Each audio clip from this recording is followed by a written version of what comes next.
कानो बंसी।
हाँ, रूप स्वरूप में तो ये थोड़ा ठीक ठाक है।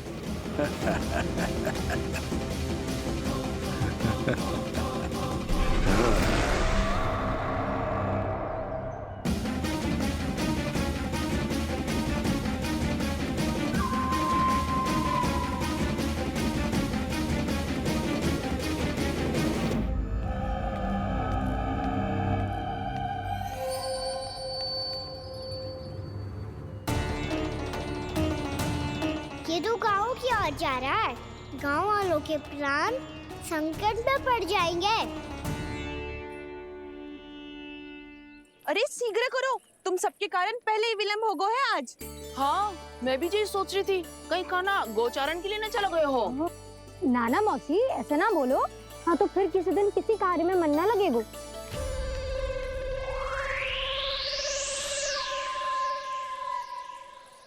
आप सब तो बातों में ही समय निकालो।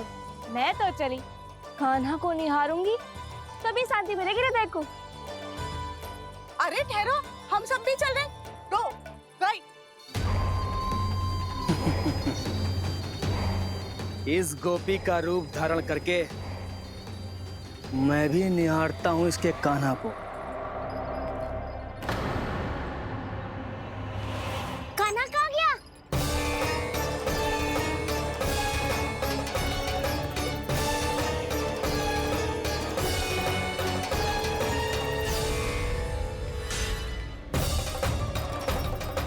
जानकी,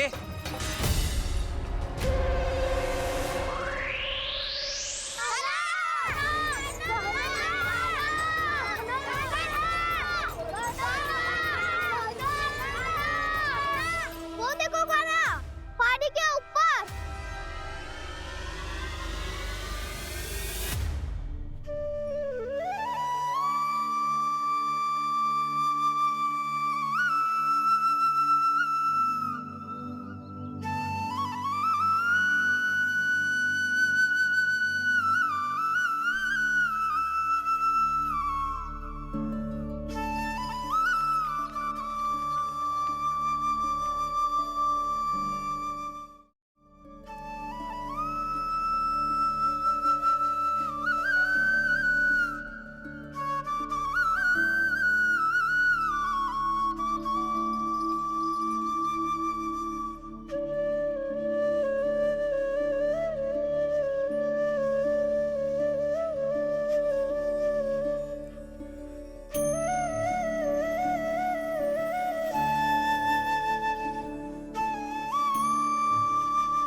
ये तो कान्हा की मुरली की धुन है। विलम्ब हो गयो है, वो तो वन में पहुंच भी गयो। बस करो मौसी, सुनने दो ना, कितनी मीठी धुन बजा रहे हो कान्हा। ये तो स्वयं ही मुझे बुला रहा है, अपना पता बता रहा है। अब तो इसके आखेट में और भी अधिक आनंद आएगा। अवश्य ही एक पाँव पे तन के पूरे आत्मविश्वास के साथ त्रिभंग मुद्रा में मुरली बजा रहे होगो कान्हा।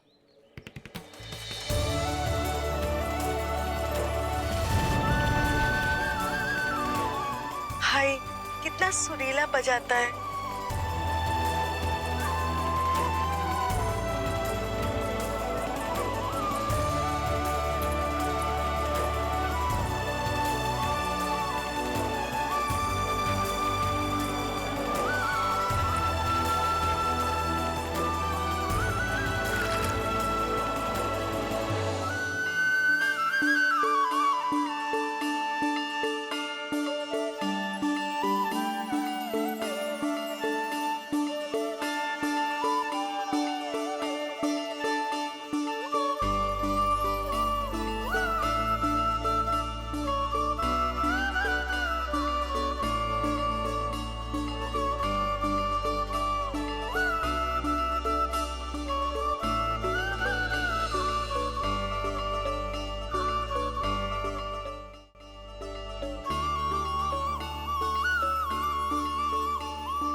अवश्य ही एक पाँव पे तन के पूरे आत्मविश्वास के साथ त्रिभंग मुद्रा में मुरली बजा रहे होगो कान्हा।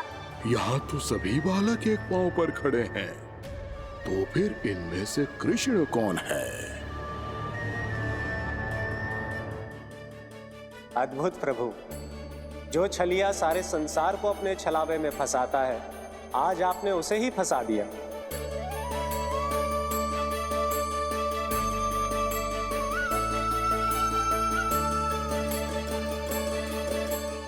इन सब में से कौन है महाराज कंस का शत्रु, विष्णु का अवतार? कैसे पहचानूं मैं उस कृष्ण को? प्रभु की धुन है ही इतनी मीठी, इतनी कर्णप्रिय कि असुर तो क्या, सारी सृष्टि ही यहां आकर थम जाए।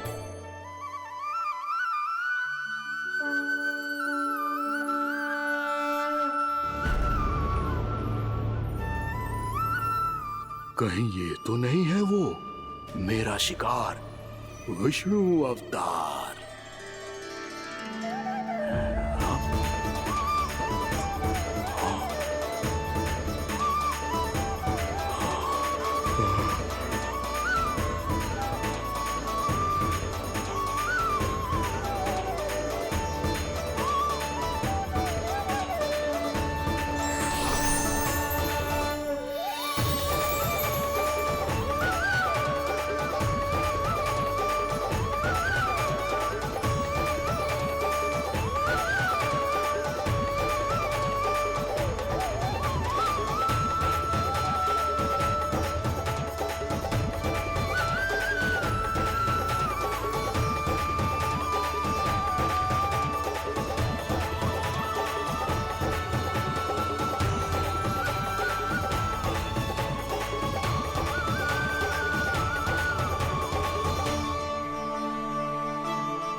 अद्भुत प्रभु, अब तो आपकी धुन पर पहाड़ियां भी पिघलने लगी।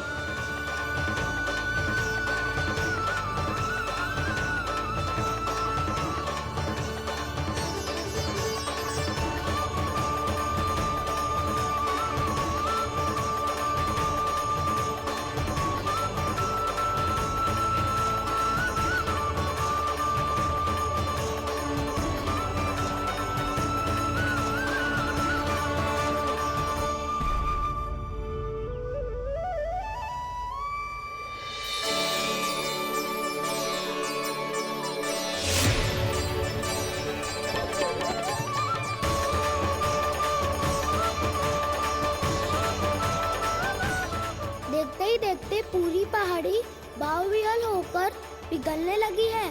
प्रभु मुरली बजाने में खो गए हैं और उनके साथ ही खो गए हैं सभी सुनने मनुष्यों, पशु पक्षियों और देवताओं के ही नहीं, जड़ चेतन किसी के लिए को रोक पाना संभव नहीं होगा। कहीं प्रभु की इस मनमोहक मुरली की धुन पर सारा ब्रह्मांड ही ना पिघल जाए। गाना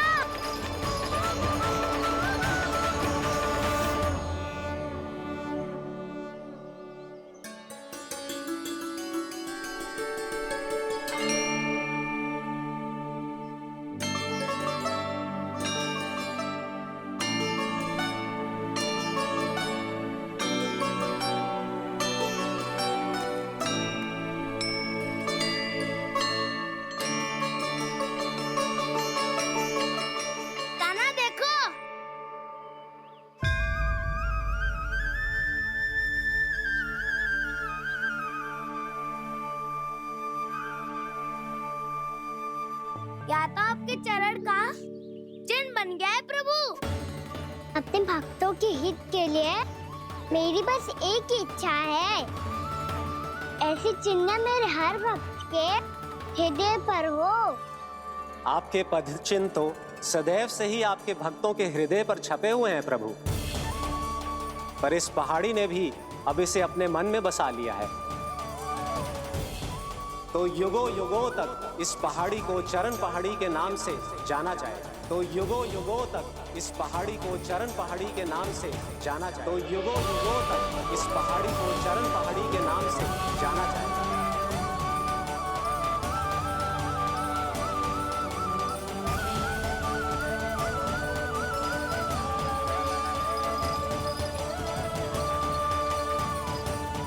कान्हा, तो हमारे पास से वहाँ कैसे चले गए हो?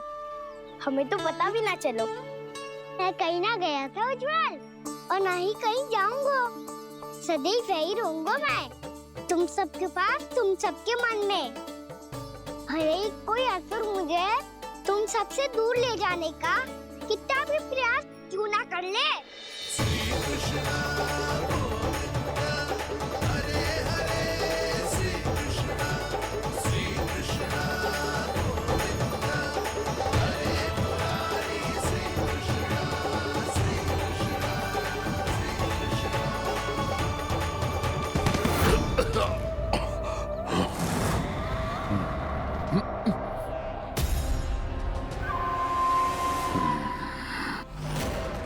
भले ही कितनी भी लीला क्यों न रच ले वो, आज उस छलिया कहलाने वाले विष्णु का सामना सच्चे छलिया से होगा।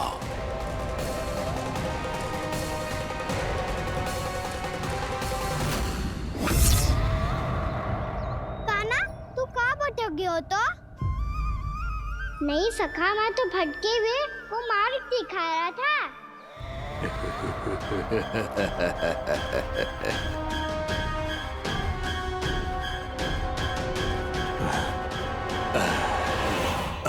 फिर से कहीं मत चले जाइयो, बहुत कठिनाई से फिर से तेरा साथ मिलो है हमें। काना, तो इतने दिन बाद आए हो हैं, आज हम केवल गैया ना चराएंगे, कछु आनंद भी लेंगे आज। कैसो आनंद? मैंने मारा और गैया सरा के घर दूल्हे से पहले ही सीधे सीधे सब घर चलो। वैसे भी वन में बहुत भय लगता है मुझसे, क्योंकि किस बात का भय? इतनी शीघ्र बोल गए। अभी कुछ दिन पहले ही तो उस ससुर ने और देवता में कितने भीषण युद्ध हुआ था। हाँ, हम शीघ्र घर जाएंगे। अरे वसंता, वो युद्ध ना था, सब बड़े बड़े देवता हमारे सखा काना को बचाने आए थे। तू ये सोच, जिसकी रक्षा सारे भगवान मिलके एक साथ करते हैं, वो काना हमारे साथ है, तो फिर हमें कैसा भय? वो काना हमारे साथ है, तो फिर हमें कैसा भय? तुम सब भी कौन सी बात लेकर बैठ गए हो? ये बताओ कि आज हम क्या खेलेंगे?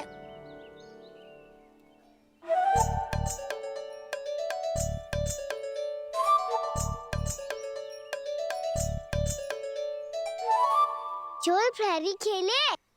चोर प्रहरी? हाँ, इस पे एक जन प्रहरी बनते हैं और शेष बनते हैं सब चोर।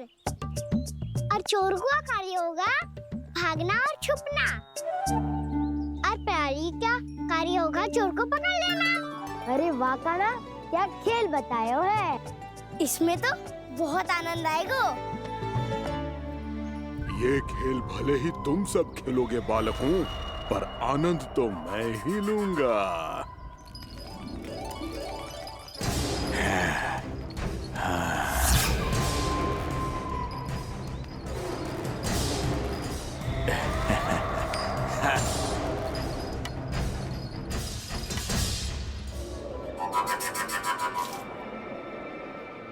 सिक्का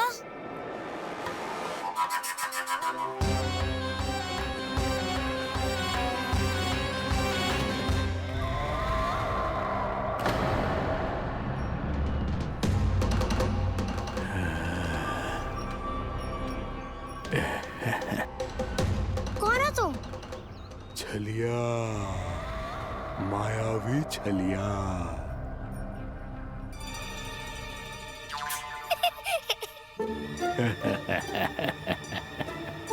छलिया तो बहुत भयानक होता है, तुम्हारे जैसा थोड़ी दिखता है।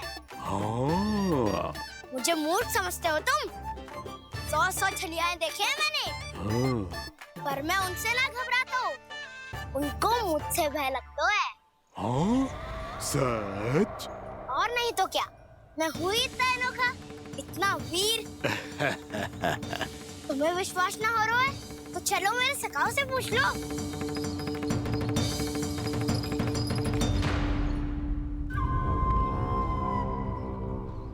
वहाँ क्या देख रहे हो? इधर देखो ज्वर।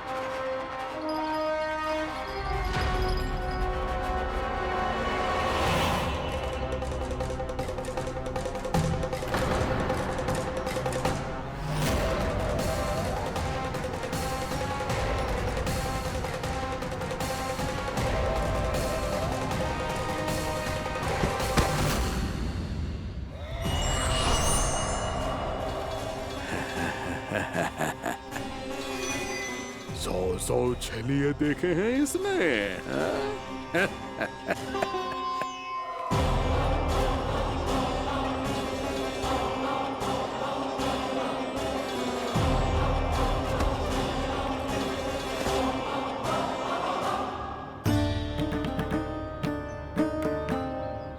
किसे देख रही हो काना? उज्जवल को। कहाँ चले गया वो?